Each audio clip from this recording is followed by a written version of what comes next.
पर देखते हैं फोर्थ चैप्टर का एक्सरसाइज 1B। आप ऑलरेडी पहले की वीडियोस में देख चुके होंगे एक्सरसाइज 1A और उसके न्यूमेरिकल्स। अब हम देखेंगे यहाँ पर एक्सरसाइज 1B के बारे में।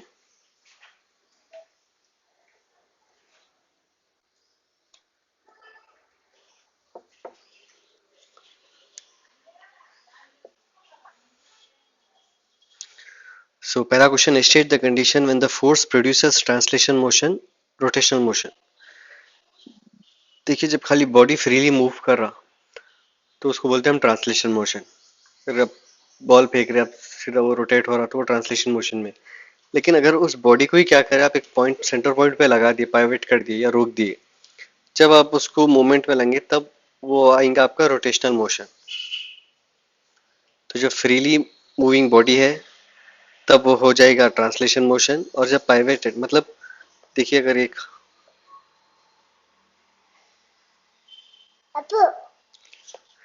अगर देखिए ये एक सर्कल है,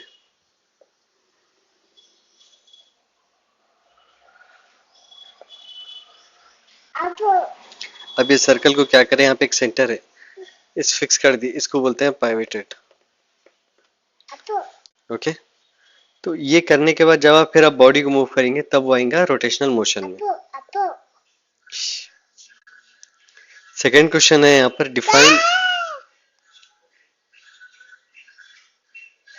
define the moment of force and state it's SI unit. अब यहाँ पे आपको मोमेंट ऑफ फोर्स देखते हैं, मोमेंटम देख लिया, आप फोर्स क्या है वो भी देख लिया। अब यहाँ देखना है मोमेंट ऑफ फोर्स, जो लीनियर मोमेंटम बोलते हैं ना हम, वही है यहाँ पर मोमेंट ऑफ फोर्स और इसका ऐसा यूनिट। देखिए, the moment of force is equal to the product of magnitude of the force and the perpendicular distance of the line of action of force from the axis of rotation. Linear momentum में already देखे आप, m into we है। यहाँ जो moment of force है, समझिए कि ये सर्कल है यहाँ पर,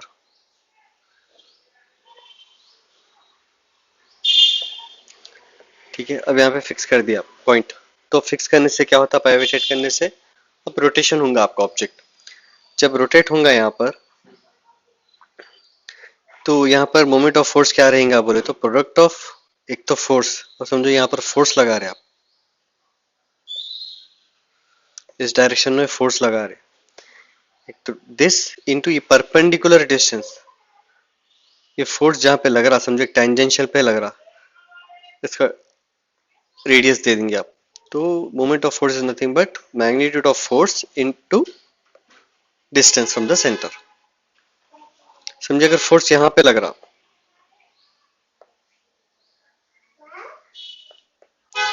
फोर्स अगर यहाँ पे लग रहा तो तब क्या करेंगे, इसको एक्सटेंड करेंगे यहाँ पर, तो ये होगा फोर्स, और यहाँ से यहाँ तक जितना भी डिस्टेंस है वो है इसका r1 समझ लो आप। तब moment of force F into r1 हो जाएगा।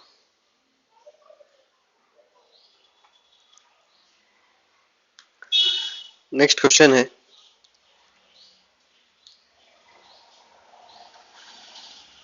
Is the moment of force scalar. अच्छा, ऐसा यूनिट्स देखिए यहाँ पर न्यूटन पर मीटर है, बिकॉज एक तो फोर्स ले रहे आप, ठीक है, एक है फोर्स और दूसरा है क्या है, रेडियस। रेडियस या डिस्टेंस फ्रॉम द सेंटर समझ लो आप, वो है मीटर में, तो फोर्स इंटू डिस्टेंस, तो ये हो गया न्यूटन मीटर।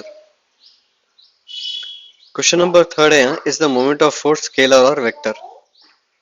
तो यहाँ पे इसका आंसर है वेक्टर। वाई, बिकॉज एक डायरेक्शन में बोल रहे हैं ना, तो ये वेक्टर क्वांटिटी में है। State two factors on which moment of force about the point depends. एक ऐसे दो फैक्टर्स बताओ जहां पर moment of force about the point depend होता है। अब यहाँ पे टू फैक्टर्स बताना है आपको, on which the moment of force point depends. कौन से दो फैक्टर्स है, अभी जैसा कि देखिए हम लोग, एक तो क्या है magnitude of the force applied, force ने लिखना है, मैग्नीट्यूड ऑफ द फोर्स लिखना है। दूसरा क्या है, द डिस्टेंस, डिस्टेंस में क्या होता है, line of action of force from the axis of rotation. When does a body rotate, state one way to change the direction of rotation of a body. Give a suitable example to explain your answer. 5 है यहाँ पर, when does a body rotate, state one way to change the direction of the rotation of the body and give a suitable example.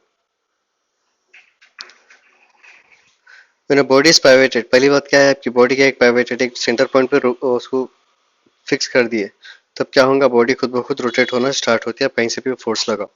अब यहाँ पे direction depend करता है। अब देखिए, समझो मैं डायरेक्शन यहाँ पे नीचे लगा रहा हूँ, ओके, डायरेक्शन जब नीचे लगाऊंगा तो बॉडी क्या होंगी, एंटी क्लॉकवाइज फिरेंगी, लेकिन डायरेक्शन ऑफ द फोर्स का है, लेफ्ट टू राइट है। वैसे अगर यहाँ पे देखिए, यहाँ पर भी मैं लेफ्ट टू राइट ही लगा रहा हूँ, लेकिन ऊपर लगा रहा हूँ डिस्क के। जब मैं डिस्क के ऊपर लगा तो तब क्या होंगी, बॉडी आपकी क्लॉकवाइज रोटेट करेंगी, ठीक है ना। तो जिस डायरेक्शन में आप जिस पोजीशन पे करेंगे, तो डायरेक्शन उस हिसाब से चेंज होगा। आप क्या कि लेफ्ट से लेट आ रहे हैं, लेकिन क्या हो रहा है उसके वजह से, जहां पे पॉइंट ऑफ एप्लीकेशन है उसके वजह से रोटेट होना, डायरेक्शन चेंज हो रहा है यहाँ पर। So point of application important है यहाँ पर। Write the expression for calculating the moment of force about a given axis. Moment of force about the given axis क्या है, एक तो फोर्स, दूसरा क्या है, perpendicular distance of the force from the axis of rotation. State one way to reduce the moment of force about a given axis of rotation। एक ऐसा तरीका बताइए जहां पर क्या आप रिड्यूस कर सकते हैं moment of rotation. Distance of the line of action है, आप जितना करीब से पुश करेंगे उतना ज्यादा रोटेट होने के चांसेस कम होंगे। So decreasing the perpendicular distance from the axis reduces the moment of force of a given force. Force तो क्या है आपकी बराबर है, लेकिन जो मोमेंट ऑफ फोर्स है ना वो कम हो जाएंगी। What do you understand by the clockwise and anti clockwise moment of force when it is taken positive. The turning effect of the body is anti-clockwise. Moment of force is called anti-clockwise. Compare करिए आप clock के जो arms है उसके movement से compare करिए। समझिए अगर नीचे से ऊपर या अगर इस तरीके से, तो वो हो गया एंटी क्लॉकवाइज डायरेक्शन। अगर समझो इस तरीके से, तो वो हो जाएगा क्लॉकवाइज डायरेक्शन, ठीक है। एंटी क्लॉकवाइज को हम लोग पॉजिटिव लेंगे और क्लॉकवाइज को हम लोग नेगेटिव कंसीडर करेंगे। Why is it easier to open a door applying the force at the free end of it? Free end of it का मतलब क्या है यहाँ पर, अब समझिए आप, ये डोर है आपका, ठीक है। यहाँ पर इसके हिंजेस लगे हुए हैं जो फिक्स है एक वॉल से। यहाँ पे इसका डोर नॉब है, ये है इसका फ्री एंड, ठीक है। जो डोर के एंड पे है ना वो है इसका फ्री एंड। जो ये करीब है ना, ये इसका फ्री एंड नहीं होता। यहाँ पर आपको ज्यादा फोर्स लगाने के बाद भी, सेम फोर्स लगाए समझो दो तरफ भी, ये जल्दी फ्री होता, ये जल्दी मूव होता। अगर यहाँ पर बहुत कम डिस्टेंस कवर करता, वही अगर जब फ्री एंड है वहां पे जल्दी फ्रीली डोर आपका ओपन हो जाता। इसलिए डोर नॉब्स क्या करते, डोर के एंड पे लगाते हैं। हिंजेस यहाँ पर है तो उसके ऑपोजिट एंड पे लगाते हैं door knob. The stone of hand flour grinder is provided with a handle near its rim, give the reason.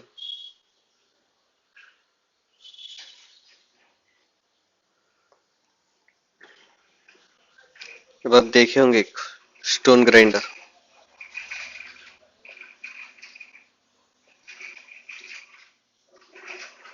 समझो स्टोन ग्राइंडर है यहाँ पर, इस पे क्या रहेगा, यहाँ पर हैंडल रहेगा, ठीक है।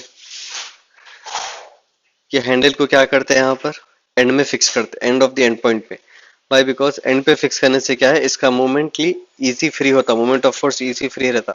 अगर वही हम लोग यहाँ पर फिक्स कर दी स्टोन के करीब से करीब, तो मोमेंट ऑफ फोर्स ज्यादा फ्रीली मूव नहीं करता। It is easy to turn the steering wheel of a large diameter than the small diameter, give its reason. जो स्टीयरिंग व्हील देखते, बस ट्रक, इन लोगों के क्या है, स्टीयरिंग व्हील्स बढ़ के रहते, ठीक है। वो इसलिए बढ़ के रहते बिकॉज आप यहाँ पर एंड पे पकड़ने से क्या होता, यहाँ पर एंड पे पकड़ने से आप क्या है, इजीली उसको मूव कर सकते। अगर वही इसका स्टीयरिंग व्हील छोटा रहा समझो, छोटा रहा, तो वो टाइम पे आप उसको इजीली मूव नहीं कर सकते। ये सिर्फ छोटे कारों का रहता है, इसलिए बड़े लॉरी बसेस इन लोगों के जो भी रहते हैं ना, इन लोगों के स्टीयरिंग व्हील बढ़ के रहते हैं, जिसके वजह से आप इजीली मूवमेंट कर सकते हैं।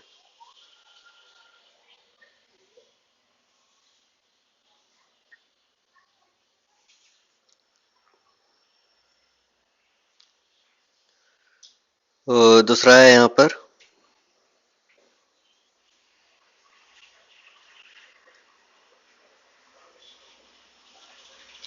Question number 12। स्पैनर और wrench has a long handle, why? आप देखे होंगे स्पैनर या wrench, मतलब जिसको पाना भी बोलते हैं हम लोग कुछ लैंग्वेज में। यहाँ पर आपका नट रहता, ठीक है। तो इसको क्या करते हैं, एक लॉन्ग हैंडल देते हैं। लॉन्ग हैंडल देने से क्या होता, इजीली आप नट को ओपन कर सकते। समझिए अगर मैं उसका हैंडल इतना ही देता, छोटा, ठीक है, अगर हैंडल इतना ही देता था मैं, तो आप तब आप इसको इजीली मूव नहीं कर सकते। वही अगर मैं हैंडल का साइज बढ़ा दिया, तब आप क्या कर सकते, उसको इजीली मूव कर सकते। Question number 13। A B C are the three forces each magnitude 4 and 4 Newton acting in the plane of a paper as shown in the figure. The point O lies in the same plane. Three forces है यहाँ पर, ठीक है। एक ये एक force है ए के पास, एक बी का एक फोर्स है, एक सी का एक फोर्स है। तो अब यहाँ पे क्या हो रहा, आपको ये मालूम करना है which force has the least moment of O. Least moment of force देखना है। तो जिसका डिस्टेंस बढ़ के रहा उसका लीस्ट मोमेंट है। तो यहाँ पर किसका लीस्ट मोमेंट है, यहाँ पर इसका डिस्टेंस कम है, तो यहाँ पर क्या है, लीस्ट मोमेंट ऑफ फोर्स है, ठीक है। वही बिकॉज 0.6, 0.8, 0.9 तीनों के फोर्सेस क्या है, सेम है, तो फोर्सेस को कंसिडर नहीं करेंगे, सिर्फ distance from the axis of rotation consider करेंगे हम लोग। तो डिस्टेंस किसका कम है, यहाँ पर सी का कम है, तो सी का लीस्ट फोर्स रहता। दूसरा क्वेश्चन है which force has the greatest moment of force. जिसका डिस्टेंस बढ़ के है उसका मोमेंट ऑफ फोर्स बढ़ के रहेगा। तो यहाँ पर डिस्टेंस किसका बढ़ के, 0.9 ए का बढ़ के है। तीसरा बिट है name the force producing clockwise and anti clockwise, ठीक है। यहाँ पर आप the direction of the force से बोल सकते हैं आप, ठीक है। ए जो है ये आपका क्लॉकवाइज में आता, बी भी क्लॉकवाइज में आता, सी क्या है एंटी क्लॉक डायरेक्शन में, सी ये डायरेक्शन में, तो ये एंटी क्लॉकवाइज है। दूसरा ए बी क्या है इस डायरेक्शन में, तो ये हो जाएगा क्लॉकवाइज। क्लॉकवाइज रहने से ये नेगेटिव रहेगा, फिर एज ये सी क्या एंटी क्लॉकवाइज रहने की वजह से ये पॉजिटिव रहेगा।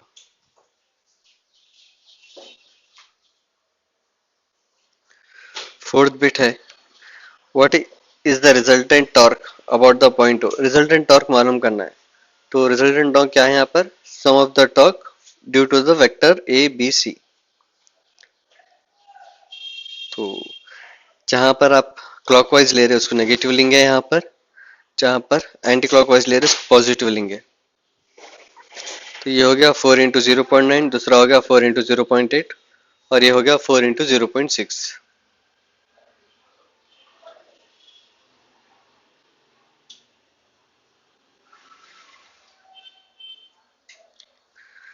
पूरा कैलकुलेट कर लिए आपको वैल्यू आ जाएंगी। So the negative sign suggest that the resultant torque is in the clockwise direction. पूरा कैलकुलेट करने के बाद भी अगर आपको वैल्यू नेगेटिव में आ रही तो समझ जाना कि रिजल्टेंट क्लॉकवाइज में, अगर पॉजिटिव आए तो रिजल्टेंट एंटी क्लॉकवाइज में है। Question number 14। The adjacent diagram, ठीक है, adjacent diagram shows that a heavy roller with its axle at O, which its axle at O, ये तो ऑलरेडी हो गया, which is to be raised at the pavement X Y. ये pavement है यहाँ पे क्या है, रेस करना है यहाँ पर, ये इसका एक्सल है ओ यहाँ पर, ठीक है। By applying minimum possible force show that the arrow on the diagram the point of application and the direction in which the force should be applied। तो लीस्ट मोमेंट ऑफ फोर्स में डालना है। Least moment of force कब आएगा, ज्यादा से ज्यादा distance पे आएगा। तो इसका जो ज्यादा से ज्यादा डिस्टेंस है वो कहाँ है, सीधा रेडियस पे है, ठीक है। तो रेडियस यहाँ भी हो सकता है, यहाँ भी हो सकता है, यहाँ भी हो सकता है, यहाँ भी हो सकता है। ये समझ में आ गया कि एकदम आउटर बॉडी पे आपको टच करना है। पहले क्वेश्चन क्या है यहाँ पर, पॉइंट ऑफ एप्लीकेशन, मतलब कहाँ पर एक्चुअली फोर्स लगाना है। क्या यहाँ पे लगाना है, क्या यहाँ पे लगाना है, तो कहाँ पे लगाना है। तो देखिए ऐसे में यहाँ पर इसका रिएक्शन होना है, तो एक्शन यहाँ पर ऑपोजिट पे होना है, ठीक है। बिकॉज जब आप यहाँ पर एक्शन लगाएंगे, ये ज्यादा से मैक्सिमम डिस्टेंस पे है, फोर्स यहाँ पे रहेगा, तो खुद ब खुद ये पेमेंट पे रेज हो जाएगा। तो आपको एरो उतारना है यहाँ पर। बचा डायरेक्शन ऑफ द फोर्स। अब आप ये डायरेक्शन में भिजाना है, तो ये डायरेक्शन में फोर्स लगाना है आपको।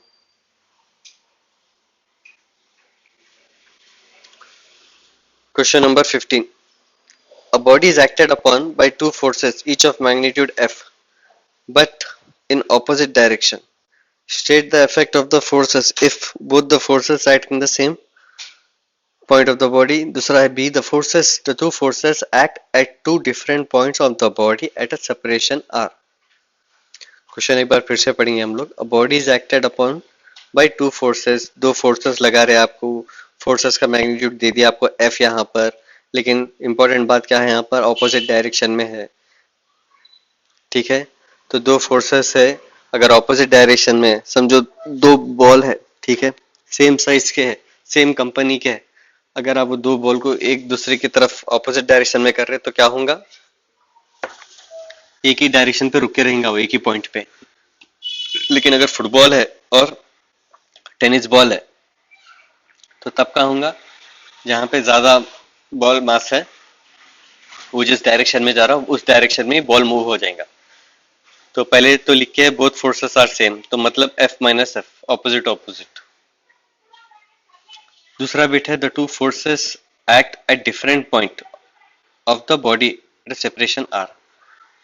दूसरे पॉइंट पे है और दोनों का सेपरेशन क्या है, आर पे है, ठीक है। तो तब कैसा रहेगा मोमेंट ऑफ फोर्स, तब यहां पर मोमेंट ऑफ फोर्स क्या रहेगा बोले तो,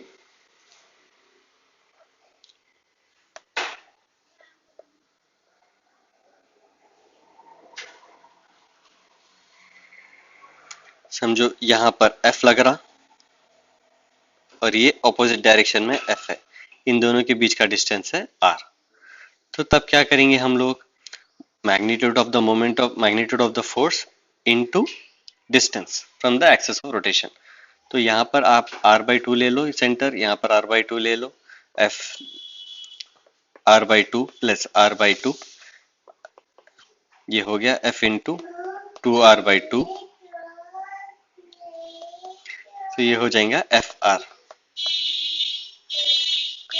ठीक है। Question number 16। क्वेश्चन नंबर 16 में क्या है, draw a neat label diagram to show the direction of two forces acting on a body to produce the rotation in it.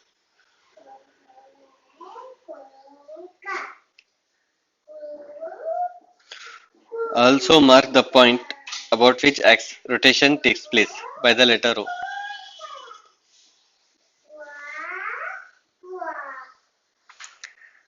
ठीक है, तो एक नीटली टेबल डायग्राम उतारना है हमारे, तो ये है, ठीक है। दो फोर्सेस है, यहाँ पर एक फोर्स F है, यहाँ पर एक फोर्स F है, ऑपोजिट डायरेक्शन में, ठीक है। ये सेंटर पॉइंट अपन फिक्स कर दिए। अब फोर्स यहाँ पर और यहाँ पर है, तो जिसकी वजह से क्या होगा, आपका रोटेशन इस डायरेक्शन में रहेगा, एंटी क्लॉकवाइज डायरेक्शन, और इसको क्या लेंगे हम लोग, एज अ पॉजिटिव कंसिडर करेंगे। Question number 17। What do you understand by the term couple? State its effect. Give two example of couple action in your daily life. Couple किसको बोलते हैं बोले तो समझो two equal and opposite parallel forces है are not acting on the same line. In not acting on the same line बोले तो ये एक लाइन है, समझो ऐसे में एक्ट नहीं करना है, ठीक है, या फिर ऐसे में भी एक्ट नहीं करना है। ये या तो ऐसे में एक्ट करता है या फिर ऐसे में एक्ट करता है, ठीक है। ये होता not acting on the same line. Couple is always needed to produce rotation. अगर आप ऐसा भी करो या ऐसा भी करो, इससे क्या होगा, बॉडी में रोटेशन आ जाएगा। फॉर एग्जाम्पल टर्निंग अ की in the lock and turning a steering wheel. जैसे स्टेयरिंग व्हील आप क्या करते हैं, दो हाथों से भी पकड़ के रखते हैं आप, राइट हैंड से भी जो डायरेक्शन में पुश कर रहा है, लेफ्ट हैंड उसका ऑपोजिट डायरेक्शन में पुश करते ताकि अच्छे से रोटेट होना, या फिर चाबी फिराना। Question number 18, define moment of couple. जैसा मोमेंट ऑफ फोर्स है वैसे ही मोमेंट ऑफ कपल भी है। Moment of couple is equal to the product of either force. Force रहना कौन सा भी फोर्स ले लो आप, बिकॉज दोनों भी फोर्स सेम है यहाँ पे फिलहाल, and the perpendicular distance between the line of action of two force. या तो आप इस फोर्स को तो भी कंसीडर करो, या तो फिर इस फोर्स को भी कंसीडर करो, लेकिन दोनों में से कोई एक को करो, और साथ ही साथ डिस्टेंस, इन दोनों के बीच का जो डिस्टेंस है उसके साथ मल्टीप्लाई करना है। Question number 19, prove that moment of couple is equal to force into couple arm. तो ये प्रूफ करना है तो बहुत ही ईजी है। तो पहले चीज तो क्या है, दो जगह भी सेम फोर्स लगा रहे हैं आप, ठीक है, इक्वल है, अच्छी बात है, ऑपोजिट डायरेक्शन में बहुत अच्छी बात है, ठीक है, अंदर टू फोर्सेस रोटेट, आप इसको रोटेट कर रहे हैं डायरेक्शन में, चलो यहाँ पर एंटी क्लॉकवाइज डायरेक्शन में ले लेंगे बिकॉज अपने को पॉजिटिव आ जाएगा। तो परपेंडिकुलर डिस्टेंस, अब ये हो गया सेंटर आपका परपेंडिकुलर डिस्टेंस, पहले है F into O A, F into O A लिख दिया। अब दूसरा क्या है, moment of force F at B point पे भी देख लिया आप, यहाँ पर क्या है एफ इंटू ओ बी। तो टोटल मोमेंट ऑफ कपल क्या है, F into O A plus O B, F common निकालो, O A plus O B, और O A plus O B is nothing but A B, तो F into D, ये हो गया anti clockwise direction. तो ये है 10 moment of force is equal to force into couple arm, उसको couple arm बोलते हैं।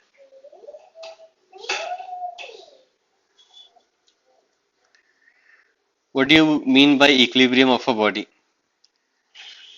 इक्विलिब्रियम ऑफ अ बॉडी का क्या मतलब है, व्हेन नंबर ऑफ फोर्सेस, काफी फोर्सेस लगा रहे एक ही पॉइंट पे और देयर इज नो चेंज, उसको बोलते हैं या तो स्टेट इन रेस्ट है या फिर of motion, is said to be in equilibrium. अब समझो एक कार है रखी हुई, ठीक है, कार को अगर पेट्रोल हो गया और क्या कर रहे हैं आप, आपके चार दोस्त मिलके पूरे हर तरफ से पुश कर रहे हो, तो क्या होंगे, कार एक ही डायरेक्शन में रहेंगी, एक ही पॉइंट पे रहेंगी, डायरेक्शन एक ही पॉइंट पे रुक जाएंगी कार आपकी। ये कार है आपकी और इसको क्या कर रहे हैं, यहाँ से भी पुश कर रहे हैं, यहाँ से भी पुश कर रहे हैं, यहाँ से भी पुश कर रहे हैं, यहाँ से भी पुश कर रहे हैं, तो क्या होगा कि कार एक ही पॉइंट पे रुक के है। लेकिन वैसा नहीं करे जैसा आप क्या कर रहे हैं यहाँ पर,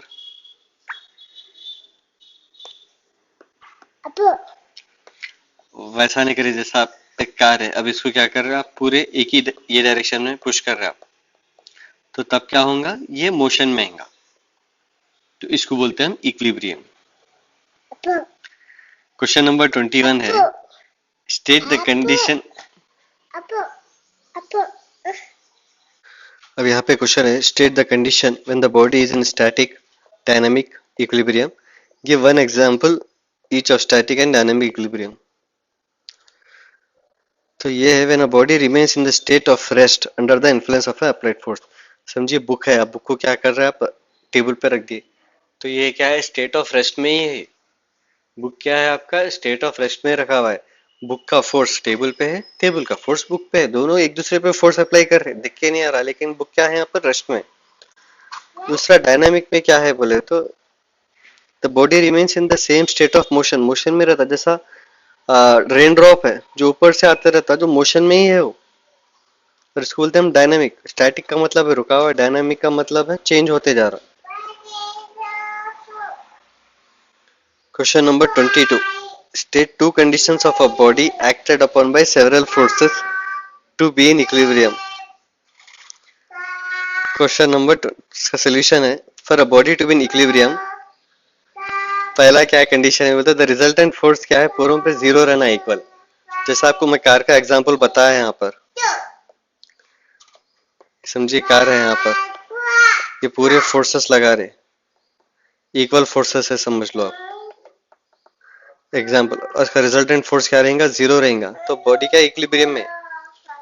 दूसरी चीज क्या है, the resultant moment of all the forces acting on a body about the point of rotation should be zero. ठीक है, मोमेंट ऑफ फोर्स है।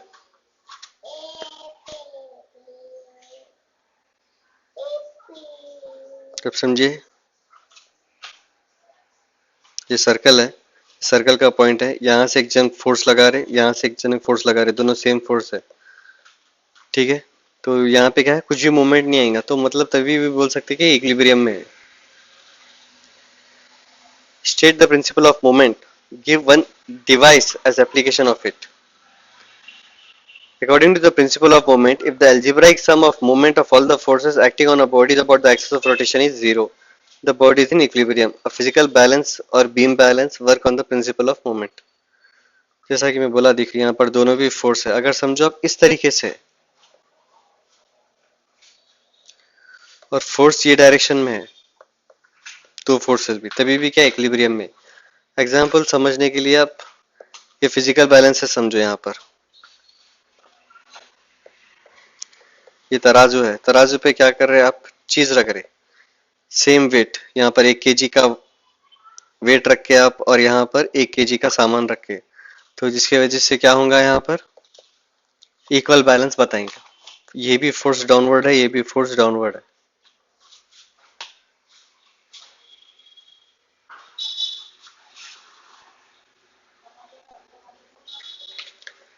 Describe a simple experiment to verify the principle of moment. If you supplied with a meter rule, a fulcrum and two spring. तो ये एक छोटा सा experiment है, ये देखिए आप करके, बहुत ही ईजी है। वीडियो पसंद आया तो लाइक करिए, शेयर करिए, सब्सक्राइब करिए। नेक्स्ट वीडियो में हम लोग इसके न्यूमेरिकल्स डिस्कस करेंगे।